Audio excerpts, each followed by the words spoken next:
सबको नमस्कार, प्रणाम, सत श्री अकाल।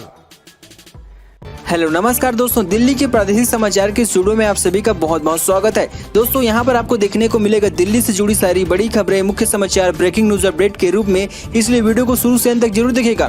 दोस्तों वीडियो को प्यारा सा लाइक और चैनल को सब्सक्राइब जरूर कर लीजिएगा ताकि दिल्ली से जुड़े कोई भी खबरें छूटे ना पाए। चलिए दोस्तों टाइम वेस्ट न करते आगे बढ़ते हैं खबर की ओर। सीएम अरविंद केजरीवाल ने किया दिल्ली के युवाओं को मुफ्त में अंग्रेजी सिखाने का ऐलान।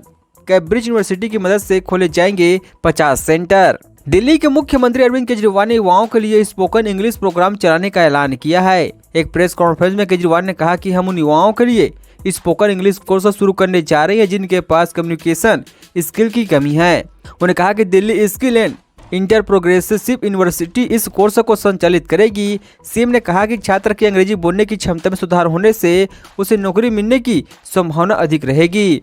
केजरीवाल ने बताया कि उसके लिए पूरे दिल्ली में 50 सेंटर खोले जाएंगे। पहले चरण में 1 साल में 1 लाख बच्चों को प्रशिक्षण दिया जाएगा। इसके बाद इस कोर्स का विस्तार किया जाएगा। उन्होंने बताया कि इस कोर्स की अवधि 3 से 4 महीने की होगी, जिसमें 18 से 35 साल के युवा भाग ले सकते हैं। सीएम अरविंद केजरीवाल पर केंद्रीय मंत्री अनुराग ठाकुर ने लगाया यह आरोप, पूछा क्या मनीष सिसोदिया की भी याददाश्त जाने लगी है।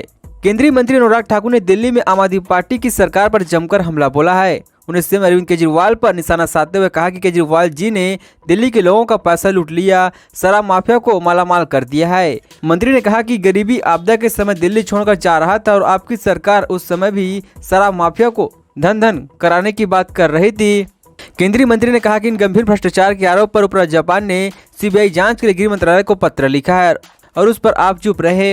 इससे साफ दिखता है कि आपके नाक के तले आपके लोगों ने मिलकर घोटाला किया है। उन्होंने आगे कहा कि आप जैसे भ्रष्टाचार व्यक्ति को सत्ता में रहने का कोई अधिकार नहीं है। नौकरी दिलाने के नाम पर रेलवे कर्मचारी ने महिला से की नई दिल्ली रेलवे स्टेशन पर किया गैंगरेप, मुख्य आरोपी गिरफ्तार। नई दिल्ली रेलवे स्टेशन पर गैंगरेप का एक सनसनीखेज मामला सामने आया है। हैरानी की बात यह है कि सामूहिक बलात्कार की यह घटना किसी अंधेरे इलाके में नहीं बल्कि प्लेटफार्म पर ही अंजाम दिया गया। 30 वर्षीय महिला के साथ दुष्कर्म की घटना को प्लेटफार्म नंबर 8-9 स्थित ट्रेन लाइटिंग हट में अंजाम दिया गया है। पुलिस ने इस मामले में 4 आरोपियों को गिरफ्तार किया। ये चारों आरोपी रेलवे के ही कर्मचारी बताए जा रहे हैं। दरअसल दुष्कर्म करने वाला एक आरोपी महिला का जानकार था, जिसे रेलवे में नौकरी दिलाने के नाम पर महिला के साथ दुष्कर्म किया गया। पीड़िता महिला हरियाणा के फरीदाबाद इलाके की रहने वाली है। नौकरी दिलाने के नाम पर पहले उनसे खुद महिला का बलात्कार किया, फिर उसके एक और साथी ने महिला का बलात्कार किया, जबकि उसके 2 अन्य साथियों ने इस पूरी वारदात में उनका साथ दिया है। दिल्ली शहर में झूम से बरस रहे बादल, आज भी बारिश के साथ जाने मौसम को पूरा हाल। दिल्ली शहर में शुक्रवार की शाम झमाझम बारिश। सुबह से पहले दिन में आसमान में बादल छाए हुए थे और बीच बीच में कहीं कहीं पर बूंदाबांदी हो रही थी। साथ ही उमस भरी गर्मी से परेशान कर रही थी, लेकिन शाम में हुई तेज बारिश के बाद मौसम सुहाना हो गया। इसी बीच भारतीय मौसम विज्ञान विभाग के अनुसार शुक्रवार को दिल्ली में अधिकतम तापमान सामान्य से 2 कम 33.1 डिग्री सेल्सियस रिकॉर्ड हुआ है। वही मौसम विभाग के मुताबिक शनिवार को भी मौसम का मिजाज इसी तरह रहेगा, बादल छाए रहेंगे और हल्की से मध्यम बारिश का अनुमान जताया गया है। इस दौरान अधिकतम तापमान 33 डिग्री सेल्सियस के आसपास रह सकते हैं। दूसरी तरफ नोएडा, गुरुग्राम में भी मौसम कमबोश इसी तरह का रहेगा। मौसम विभाग के अनुसार एनसीआर में 28 जुलाई तक कहीं हल्की तो कहीं तेज बारिश के आसार बने हुए हैं। ईडी की पूछताछ में अर्पिता मुखर्जी ने किया बड़ा खुलासा, ममता के मंत्री की बड़ी ही मुश्किलें। प्रवर्तन निदेशालय ने पश्चिम बंगाल में कथित शिक्षा घोटाला के मामले तृणमूल कांग्रेस के मंत्री पार्थ मुखर्जी और उसके करीबी अर्पिता मुखर्जी को हिरासत में लेकर उनसे पूछताछ की जा रही है। ईडी के सूत्रों के हवाले से पता चला कि पार्थ चटर्जी की करीबी अर्पिता ने शुरुआती पूछताछ में इस घोटाले से जुड़ी कई अहम जानकारियों का खुलासा किया है। ईडी के सूत्रों के मुताबिक अर्पिता ने छापेमारी में बरामद पैसों के बारे में खुलासा करते हुए अधिकारियों को बताया कि रिश्वत की रकम नीचे से लेकर ऊपर तक जाती थी। ईडी अर्पिता के प्रारंभिक बयानों की सत्यता की जाँच कर रही है। ईडी के सूत्रों के हवाले से बात सामने आई कि छापेमारी में जो करोड़ रुपए की रकम बरामद की गई उसमें सरकारी मंत्री के नाम पर छपे लिफाफे भी मिले हैं। इस लिफाफे में नोटों की गड्डियां मौजूद थी। ईडी को शक है कि लिफाफे में रिश्वत की रकम थी। नोएडा में महिला सहित 5 लोगों ने किया आत्महत्या, वजह जानकर हो जाएंगे हैरान। दिल्ली से सटे नोएडा में हैरान करने वाली खबर सामने आई है। पुलिस के मुताबिक जिले में लगी घटनाओं में 5 लोगों ने मानसिक तनाव के चलते कथित तौर पर पुलिस आयुक्त आलोक सिन्हा ने मीडिया प्रभारी को बताया कि थाना सेक्टर 49 क्षेत्र के बैरला गांव में रहने वाले 21 साल के अरुण कुमार नाम के युवक ने शनिवार तड़के अपने घर पर आत्महत्या कर लिया है। उन्होंने बताया कि घटना की सूचना पाकर मौके पर पहुंची पुलिस ने शव को कब्जे में लेकर पोस्टमार्टम के लिए भेज दिया। मीडिया प्रभारी ने बताया कि जांच के दौरान पुलिस को पता चला कि युवक की 6 माह पूर्व शादी हुई थी और वह शराब पीने का आदी था। उन्होंने बताया कि शराब पीने को लेकर बीते रात उसकी पत्नी से विवाद हुआ और उसने शनिवार तड़के अपने घर पर ही आत्महत्या किया है। डीयू में दाखिला की राह नहीं होगी आसान, कट में समान अंक वाले पर कैसा मिलेगा एडमिशन, जानिए पूरा जानकारी। अगर candidate central university entrance test pass कर लेते हैं तब इस केस में उनका कंपटीशन खत्म नहीं होगा। अगर किसी 2 या ज़्यादा छात्राओं के एक जैसे अंक आते हैं तो ऐसे में उन्हें दाखिला कैसे मिलेगा और किसे प्राथमिकी दी जाएगी, ये बड़ा प्रश्न बना हुआ है। इस संबंध में दिल्ली विश्वविद्यालय ने वाइस संचार योगेश सिंह का कहना है कि यूसीआईटी में अगर 2 छात्राओं के जैसे अंक आते हैं तो टाइम ब्रेक नियम का सहारा लिया जाएगा। डीयू के वाइस संचार आगे ने कहा कि अगर यूसीआईटी में कोई 2 छात्र एक ही कोर्स में दाखिले के लिए आवेदन करते हैं उसके यूसीडी में एक जैसे अंक आते तो फिर फैसला टाइम ब्रेकर नियम के अनुसार होगा। आईजीआई एयरपोर्ट पर अवैध फॉरेन करेंसी के साथ शख्स गिरफ्तार, बैग से मिली इतनी रकम। इंदिरा गांधी अंतर्राष्ट्रीय हवाई अड्डे पर सीआईएसएफ के अधिकारियों ने एक व्यक्ति को अवैध विदेशी मुद्रा के साथ गिरफ्तार किया है। आरोपी व्यक्ति ने अपने बैग में $1,54,500 और 5,000 थाई बहत यानी करीब 1.24 करोड़ रुपए छिपा रखे थे।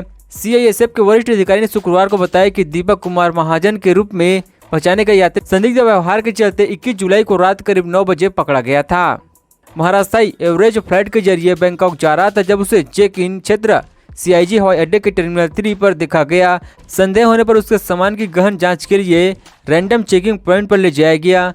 182 मशीन से चेक करने पर उसके बैग के फॉल्स बटन में छिपा हुआ कुछ नोट दिखाई दिए। इसके बाद यात्री को चेक इन औपचारिकताओं को पूरा करने की अनुमति दी गई। भौतिक और इलेक्ट्रॉनिक उपायों के माध्यम से उसे कड़ी निगरानी में रखा गया। मामले की जानकारी सीआईएसएफ के वरिष्ठ अधिकारी के साथ साथ सीमा शुल्क अधिकारी को दे दी गई थी। नोएडा के 4 स्कूलों तक जाएगी स्वास्थ्य विभाग की टीम, बच्चों को दी जाएगी वैक्सीन। गौतम बुद्ध नगर में कोरोना से बचाव के लिए बच्चों का तेजी से टीकाकरण किए जा रही हैं। इस कड़ी में स्कूल में काफी अहम भूमिका निभाई गई क्योंकि बच्चों के वैक्सीनेशन के लिए स्वास्थ्य विभाग ने शिक्षा विभाग के साथ मिलकर स्कूलों में कैंप लगाया गया जहां बच्चों को वैक्सीनेशन दी गई। ऐसे में वो बच्चों को कोविड के टीके से वंचित रह गए हैं, उनकी तलाश की जा रही है। इन बच्चों को तलाश करने के लिए जिला स्वास्थ्य विभाग लगभग 400 स्कूलों तक जाएगी। दरअसल बहुत सारे गली मोहल्ले के स्कूलों में बच्चों को वैक्सीन नहीं मिल पाया है। ऐसे में स्वास्थ्य विभाग बच्चों की तलाश में स्कूलों तक पहुंचेगी जिसमें स्वास्थ्य विभाग आशा कार्यकर्ताओं की मदद लेगा। स्वास्थ्य विभाग की ओर से दी गई जानकारी के मुताबिक अब तक जिले में स्वास्थ्य विभाग शिक्षा विभाग मिलकर लगभग सरकारी स्कूलों में टीकाकरण कर रही है। इस प्रक्रिया में स्वास्थ्य विभाग को जानकारी मिली कि अभी तकरीबन 400 ऐसे स्कूल है जहां पढ़ने वाले बच्चों को वैक्सीन नहीं मिली है। चुनाव आयोग तक पहुंच असली शिवसेना की लड़ाई, उद्धव ठाकरे और एकनाथ शिंदे, किसका पल्ला भारी। महाराष्ट्र में नई सरकार के गठन के बाद भी शिवसेना की लड़ाई अभी खत्म नहीं हुई है।